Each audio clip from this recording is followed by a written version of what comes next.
Hi guys, James at Rampant Lion Reviews again for you today with another beer review. For this one, we are going to stick to Scotland and we're going to return to a brewery that's featured on the channel many times before. I've had some really nice beers from these guys over the years, a few different styles, but I would say this brewery are known mainly for their different kinds of IPAs and pale ales, and we've had some really nice beers in those style brackets as well actually. But the one that we're going to have a look at today is a style bracket of IPA that I enjoy very much. It's one that's been becoming a little bit more prominent again in recent times, so I have to say I'm quite curious to see how this one turns out because I know these guys can do it very well. So hopefully this is another good beer, hopefully it makes for an interesting review, and I hope that you guys enjoy my take on this one as well. So yeah, for this review we will head through to Edinburgh once again. We're going to go to Lonehead to the south of the city, and that means that we're going to have a look at another beer from Stewart Brewing.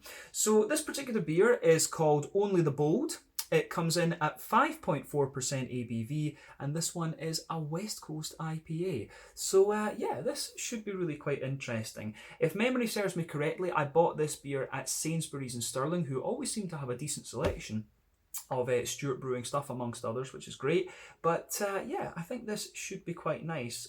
Some of my favourite beers from Stewart Brewing, in fact, have been West Coast IPAs. The Capai, the Radical Road are still two of my favourite Stewart Brewing beers, and I guess the First World Problems as well. That one's a little bit of a mix between a Belgian and a kind of West Coast IPA. That's probably the best beer I think I've had so far actually from Stewart Brewing. But yeah, these guys are a very solid brewery all round. We've had some really nice New England things from them in recent times, and they are starting to produce a few dark beers as well, which I think are interesting, and you'll see me review one of those in a couple of videos time, so keep your eyes peeled for that. But yeah, Sainsbury's is a good place to get a hold of some of the Stewart Brewing beers, and you'll also find them in some Lidl and Aldi things as well, so keep your eyes peeled. And as I say, Radical Road, Capai and First World Problems would be the ones I would recommend from these guys, but always cool to try new stuff from them. So let's get cracking with this one then and see how we go. So as always with my reviews, I'll tell you a little bit about the brewery before we taste the beer. If you want to get straight to the tasting, just fast forward.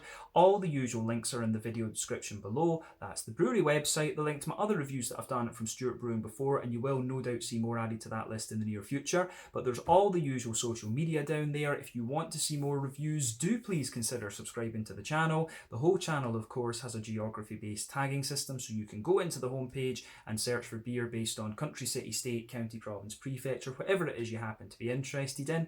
Do check out the playlist of beers from different countries. There is one there for all the Scottish beers that I've reviewed for you. That's being added to quite regularly at the moment because I am at home in the motherland. And as always, please do get in touch and let me know some of the other beers and breweries that you guys would like to see me review. It's always great to hear from you guys that are watching the videos, and the support that you show the channel is hugely appreciated. So anyway, on to my brewery notes then to tell you a little bit about Stewart Brewing once again. So Stewart Brewing was founded by Steve Stewart, who of course it takes its name after, and his wife Jo. But Steve is a graduate of Heriot-Watt University in Edinburgh, and he actually went on to work for several breweries, including Base Brewery in both Ireland and Birmingham in England, and also the Harpoon Brewery in Boston, who are one of the kind of pioneering New England breweries. In fact, we reviewed one of their beers recently, and it was really quite nice actually. Cool to see the roots of the whole New England craft beer scene, in fact, so do try them if you get the chance. But while working in Birmingham back in 1998, Steve built his first microbrewery with the help of his father-in-law, who is a steel fabricator and has his own company that does this, which is very helpful if you want to start your own brewery.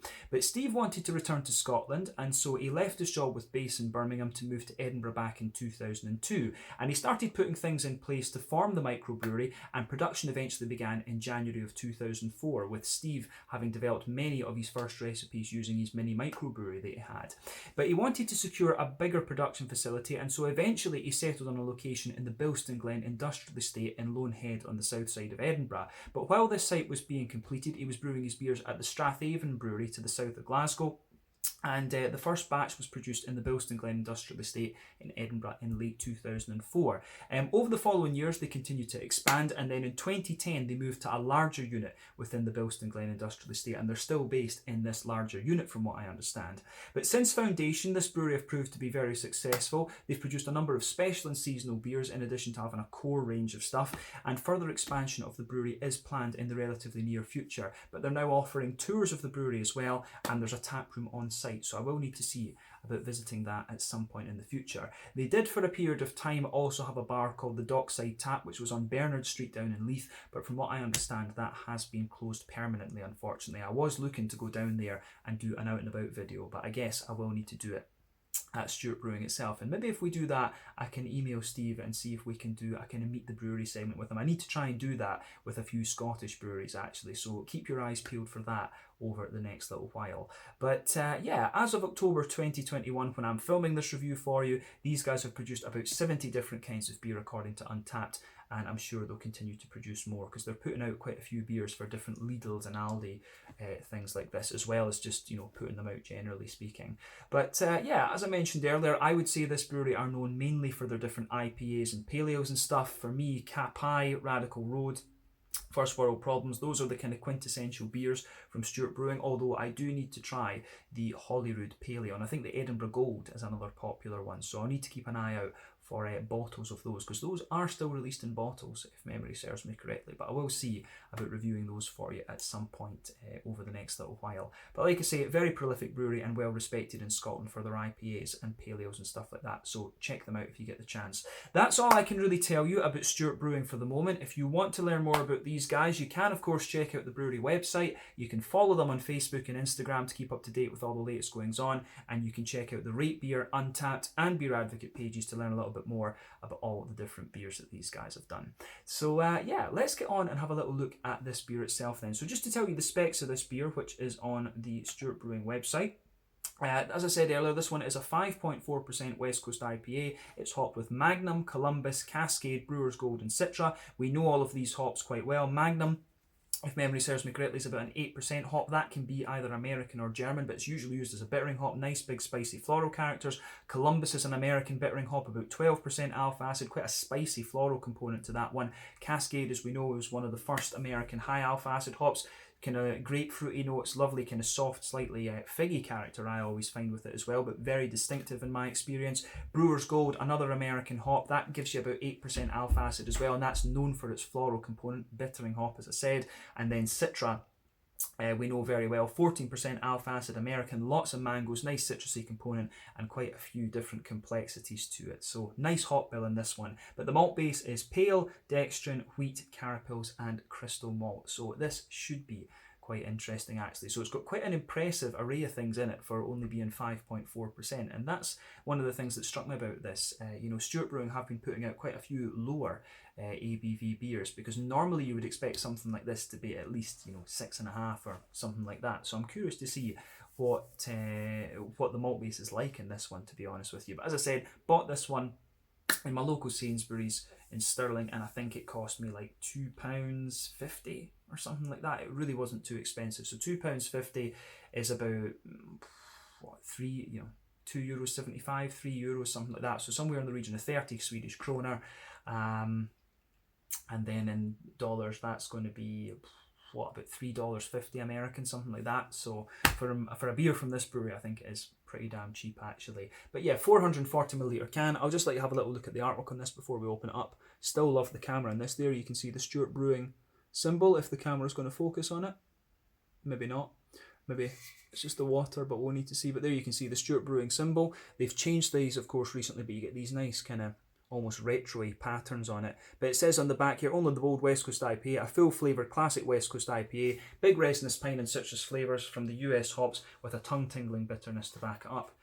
Black top on the can, which is good, but let's get this guy out and we'll get on with the tasting then. Very curious. So as I've said to you in previous West Coast IPA reviews, in my opinion, there's two different directions you can take this style. Either they can be more kind of biscuity and bready, such as Pliny the Elder, or they can be more oily and caramelly, such as the Sierra Nevada Torpedo. Both work quite well in my opinion, but I only really appreciated the kind of more bready side of the West Coast IPA after we had the Pliny the Elder. So yeah, kind of interesting to always learn things about it. But yeah, anyway, as you can see, and before the head disappears on this one, I would say that this beer is poured with just under a 2/3 finger of a frothy, I would say cream coloured head. That's not a perfect white head, but it's definitely leaning towards the creamy end of the spectrum. yeah, put it in front of my drum skin there, which has had the shit battered out of it, as you can guess. That's what happens when you play heavy metal drums.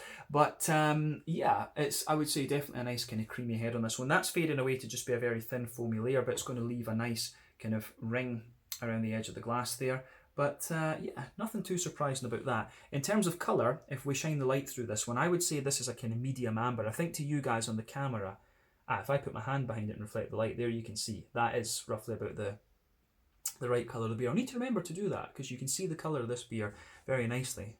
It's kind of cool.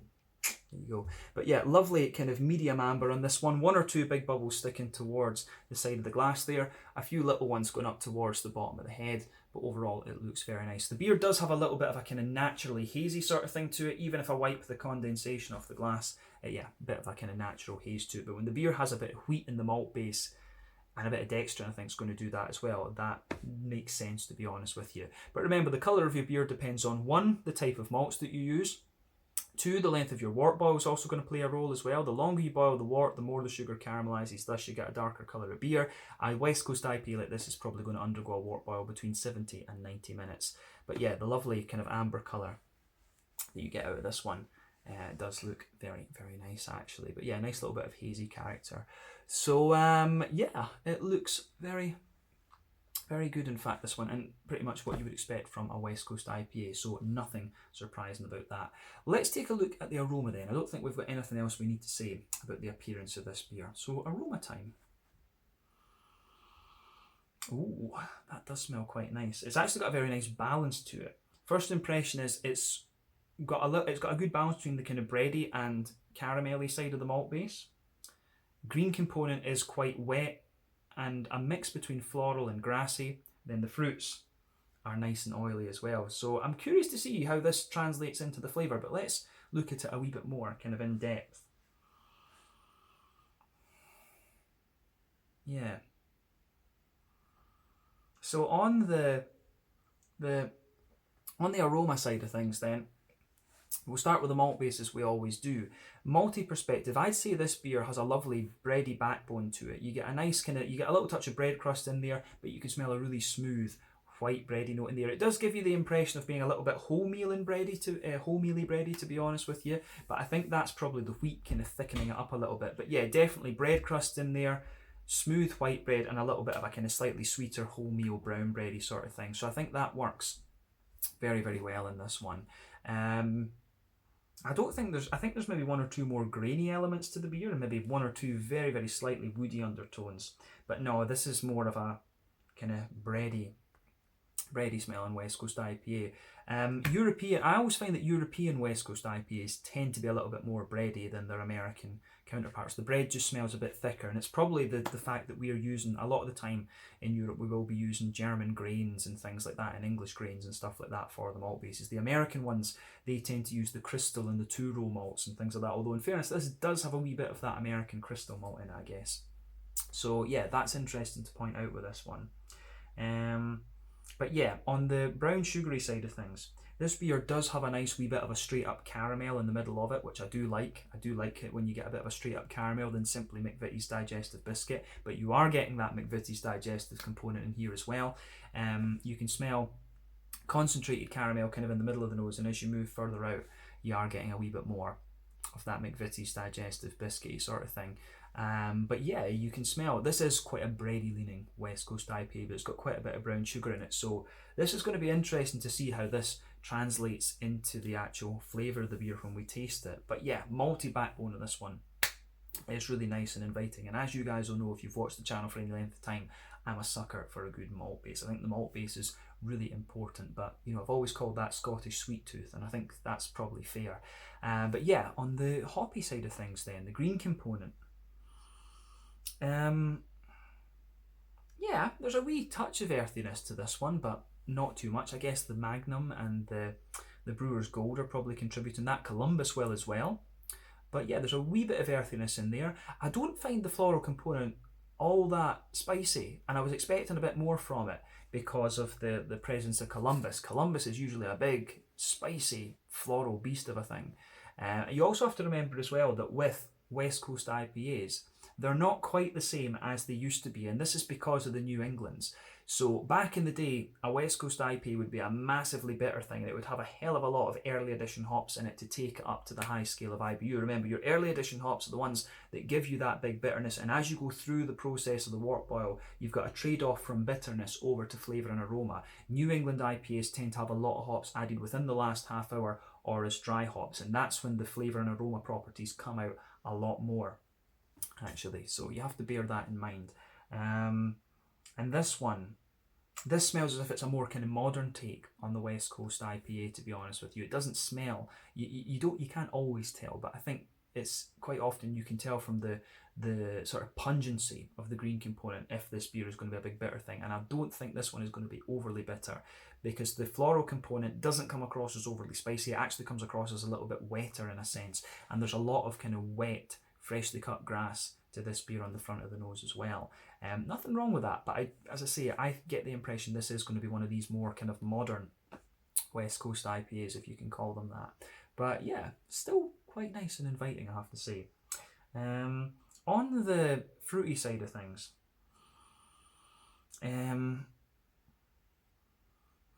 fruity side of things, it's big and oily.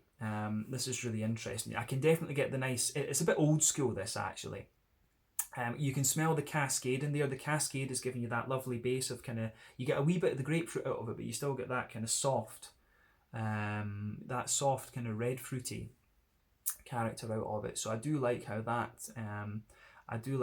goes together. Soft figgy notes to it, a little bit of a kind of grapefruity element, but I like how this one, I really like how this one goes about its business in that sense. The oiliness of the fruits is really nice and nose. I'm a big sucker for Cascade, to be honest with you. One of my favourite beers here in Scotland, the Schiehallion from Harveston, that's a Cascade hopped Pilsner, and it's beautiful. So I love Cascade hops, especially when they're a bit more oily. But yeah, you can certainly smell a lovely kind of mango, an oily mango out of this one, and that's the Citra, but there is quite a little bit of a lemon limey character and a wee bit of gooseberry coming out of this one, and these are the complexities of the Citra. But 3 of the hops in this one are bittering hops, of course. The only really 2, I think, would be only 2 of them, I think, would be really aroma hops rather than anything. So I think this one is going to be interesting. I've just noticed something in this as well. It says there's coriander seeds in this. That's really interesting. Was not expecting that out of this. Coriander seeds. Can't really smell them that much, but maybe that's also playing into the big bready thickness of this beer. But yeah, as I say, Cascade and Citra coming out in this nicely. Mango, a little bit of grapefruit, that soft kind of red fruity figgy kind of thing, and a wee bit of a kind of lemon limey and gooseberry component. So as I always say, take a bit of time to ponder over the aroma of the beer before you get stuck into it. But I think this is going to be a very nice one. I think I'm going to enjoy this, but we tend to enjoy the Stewart Brewing beer, so that's not a surprise. So this one is Only the Bold, a West Coast IPA coming in at 5% ABV from Stewart Brewing in Lonehead near Edinburgh. Let's get stuck in. Slàinte, skål, and cheers.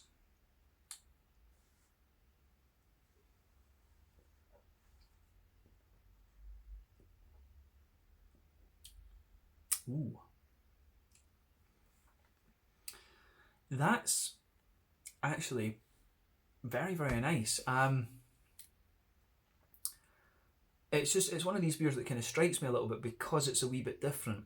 So what I'm going to say is, it's quite bread. It is quite bready, but it's certainly got a nice bit of the oily sweetness to it. This isn't the biggest and boldest of West Coast IPAs that you're going to come across, but for a 5.4%er, which I would kind of consider a sort of session strength West Coast IPA, it certainly doesn't hold back in the malt base. It's got a surprising malty, kind of punch to it, if you like, for a 5.4%er. So I could see myself trying this one blind and thinking it was a bit stronger than it actually is. I would probably think this was a 7%er or something if I was trying it blind. But like I said, the hoppiness in this one, it does show you a little bit of bitterness later, but it is a more modern take on the West Coast IPA. It is one of these more modern ones, but I like it. I do like this, so can't knock it in that regard at all. But let's try and break down the flavour of this one for you and see how you go. And I will say, it is, flavour profile wise, it is quite an old school one. So that's another thing that's getting me about this. It's got the flavour profile you want, but the way the flavours come out is just a wee bit different from what you might normally expect. So let's explain that a little bit.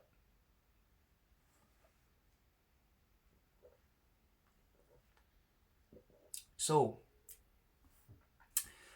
on the malty side of things then, middle and back third of your palate, I do like this. Backbone of this beer is a lovely kind of bread crusty sort of thing. There's a wee bit of a kind of grainy bread crusty dryness to this beer, which I really do, which I can really enjoy actually. That goes together very, very well. But yeah, that certainly does work. On top of that though, you can taste that thicker bready component. So you can get the kind of the straight up barley malt in this one, and you can feel the woody. You get a little bit of woodiness towards the front of that middle third of your palate. There is a wee touch of woodiness in there, but you can feel the wheat just thickening this beer out actually. Let's focus on that middle third of your palate for just now. So as I say, bread crust, white bread, then a bit more of that kind of thicker wheaty layer. I don't get so much in the way of brown bread out of this one, although in fairness it does come out a wee bit further towards the back of the palate there. But on top of that white bread, you do get some of these nice big sweeter brown sugary components to the beer.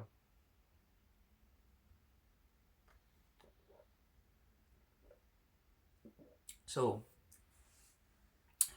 on top of the on top of that kind of white bready layer, the brown sugars really sweeten out quite nicely in this one. And as I say, this beer, it actually reminds me of a few of the German brewed West Coast IPAs that I've had, and those tend to be more bready in my experience. So I wouldn't be surprised if a lot of the malt they're using in this one is actually German. Although there will be, I'm sure there will be a few other things in this, but I think the dextrin is probably thickening out the bready character in this beer as well. But yeah, on top of this, on top of the breadiness, you get this little circle in the middle of your palate, and you can feel that sort of oily, light, caramelly character kind of sitting there on this one. Now it gets a wee bit more oily and concentrated towards the centre of your palate, and that's the booziness of the beer. That is the booziness of the beer coming out there. So you get that little concentrated boozy sort of thing right in the centre of your palate, and as you move out from that, it just sweetens up a little bit. And then as you push out beyond that, you start to get these McVitie's digestive, biscuity kind of notes coming out of the beer. I wouldn't say the brown sugars in this one come across as being toasted or anything like that, but I would say they're quite biscuity. I get a lot of biscuity, grainy kind of characters out of this one, which is great.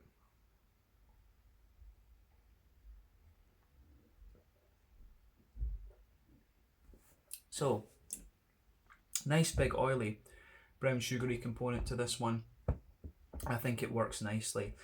Going into the back third of the palate, don't think there's any more to say about the. I don't think there's any more to say about the kind of that middle third of the palate. But on top of that, in the border region, you get a little bit of a kind of bready build-up. You get a wee bit of bread crust coming out of this one, which is good. You can feel that. But then into the back third of your palate, you get the slightly more kind of grainy flavours and stuff like this. So the graininess of the bread crust underneath gets a bit more intense. You've got the white bread in there again, which becomes a bit more grainy. And on top of that, you've got that slightly more bitey, wheaty character. You can taste the coriander in this one a little bit as well, actually. You get that on top of all of that. You've got the yeasty character to the beer sitting there, and that makes the flavour on the back third of your palate a wee bit taller, and you can feel the kind of coriander spice in there as well. So when you start at the back of your palate there, you can feel the flavour is a little bit taller. As you come further forward, it just condenses down a wee bit. Then as you go into the middle third of your palate, it just squashes down a wee bit. So I really like how that goes together on this one. The malty, yeasty side of this beer is done quite nicely. And as I said, it packs a bit of a punch for a beer that is only 5.4%. So I have to commend them on that. If they can do a session, like a sort of session West Coast IPA like this, I think that is a pretty good achievement. But I can't remember actually what ABV, the Radical Road, and the Cap I and stuff like that were. And those for me are the kind of benchmark West Coasters from Stewart Brewing, of course. But let's look at the hoppy side of the beer then. So back corners of the palate, you've got a nice little bit of earthiness there. As you move further forward, it actually has a little bit of a kind of piney resinous character, and I wasn't picking that up in the aroma. So I have to say that I agree with them with what they say on the can. There is a bit of a piney resinous thing to this, but as you push further forward, the Columbus really starts to show its head in this when you get that nice kind of big spicy floral aromatic note. So this beer is more bitter in the flavour than the aroma was going to have you believe, and I'm not sure if that's just due to the age of it. I couldn't find out what the age of this beer actually was, but Sainsbury's are pretty good at keeping things fresh, so yeah, don't think that's too much of an issue. But yeah, you do get a nice big kind of spicy floral aromatic component to this one, and that is Columbus all the way. Round the front curve of the palate, it's a bit lighter and grassy for sure. You get a nice wee bit of zestiness there, and then you've also got a little bit of a kind of wet, you do get a nice little bit of a kind of wet, grassy green component to this one as well. So this is a very, very nice tasting beer from the green component perspective, and it does show you a little bit of that old school, you know, bitterness and green thing that you want from a West Coast IPA, and I think that's something that's been lacking a little bit, the pine resin and the sort of dankness, if you like. You do get that out of this beer, which is great. So let's focus on the front third of your palate then, just to round off the tasting. So border region between front third and middle third of your palate, again there's a wee bit of a bready build up there, white bread and brown bread underneath for sure, and it does feel a little bit sweeter actually, but on top of that you get that nice oily bubble where those juicy fruity esters just roll their way out of the beer.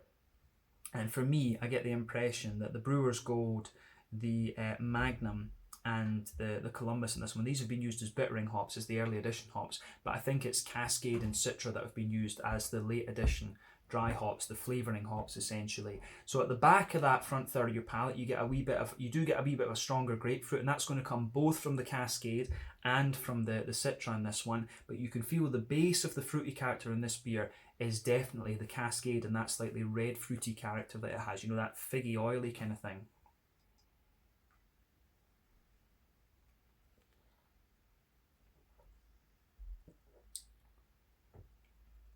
So yeah, you can feel that there, and I really like that. I love Cascade. I love having Cascade as a sort of backbone hop in these beers. It's a bit of a nostalgia factor for me. As I said, Harvest and Schiehallion, that lager beer, beautiful stuff. But on top of that, of course, you can get a wee bit of a more kind of a pungent passion fruit towards the back of that front third of your palate, and as you move further forward towards the centre, you get a more oily, mangoey note out of it, which is very nice. And as you go into the kind of front half of that front third of your tongue, there's a wee bit of a kind of gooseberry quality in there, and a wee bit of a lemon limey sort of thing too. So yeah, these are the more zesty components of the Citra coming out, and that's one of the reasons why Citra is such a successful hop in single hopped IPAs and things. But yeah, this is properly old school. The oiliness, it's interesting to see the oiliness of the Citra coming out again, because with all the New England IPAs, it really shows you its more kind of juicy side. But Cascade and Citra, you can't go wrong with these in a more oily West Coast IPA. But this is very nice, and as I say, for a 5.4%er, I think this beer does pack a wee bit of a punch to it. So I just have to commend Stewart Brewing for this. I think this is nice. The last beer we had from these guys, of course, was the Beclouded, which was a that was about a 5.2% new 5.2, I think, New England. And again, that was for the ABV in the beer, that packed quite a lot of flavour. So maybe Stewart Brewing have a little bit of a knack for the more kind of session strength IPAs. We'll need to keep this in mind going forward. But yeah, let's round off this review then with a look at the mouthfeel. And I've said quite a bit about this already, but let's just summarise it. So yeah, for me, mid-bodied beer, right in the middle of the spectrum. Carbonation is very, very smooth in this one. As I said, this beer has quite an oily, slick character to it. And for a 5.4%er, as I say, the mouthfeel of this one is very, very well done and kind of surprising, actually. But yeah, the malty side of this beer, as we said, a bit grainy underneath, bits kind of smooth in the middle, and then you've got that nice big oily character in it. For the West Coast IPAs, it is one of leaning towards that more oily end of the spectrum, but it does pack quite a big bready component to it as well. So this is a bit more like the Sierra Nevada Torpedo than it is like the kind of Pliny the Elder, if that makes sense. The biscuity character is there, but this is a more oily beer. Let's just say that. In terms of IBUs, I think this one, I've just seen on the can, I was actually going to say 60 and then it says 58 on the can. So I was thinking that, yeah, maybe my IBU count isn't quite as bad as I thought. I was just thinking about that. I was going to say 50 or 60, and then I just saw on the can 58. Maybe I'm not as bad at telling IBUs as I first thought I was. But yeah, 60 IBUs, I think that's about right for this one. Remember, back in the day, these beers used to be 80 or 90. And then the fruity component of this one, as we say, it's got a good balance between the kind of tropical and citrusy side of things. But I like the Cascade backbone that you get out of this. That nice, sweet, oily backbone from the Cascade is very, very nice. So for me, for a 5.4%er, I think this is a very impressive beer. Is it the best West Coast IPA you're going to get from Stewart Brewing? For me, I think it's very difficult for them to beat First World Problems or Radical Road. And Cap High, as I say, is a very solid one. These guys are very good with the New Zealand hops. But I think for a sort of session supermarket West Coast IPA, that's damn good. So yeah, solid beer this, and that's all you can ask for these days. There's so many beers on the market. But let's leave it at that for this one. So this one was Only the Bold, a 5.4% West Coast IPA from Stewart Brewing in Lonehead to the south of Edinburgh. Let me know your own thoughts on this beer in the comments section below. Let me know what your favourite beers are from Stewart Brewing, and we will return to these guys very, very soon. Make sure you check out my social media, check out their social media, and I'll see you guys on the next one. Remember, you can get a lot of good Stewart Brewing beers in Lidl, Aldi and Sainsbury's. Till the next time, slàinte just now, and I'll catch you guys later. Slàinte, skull, thank you for watching, and cheers.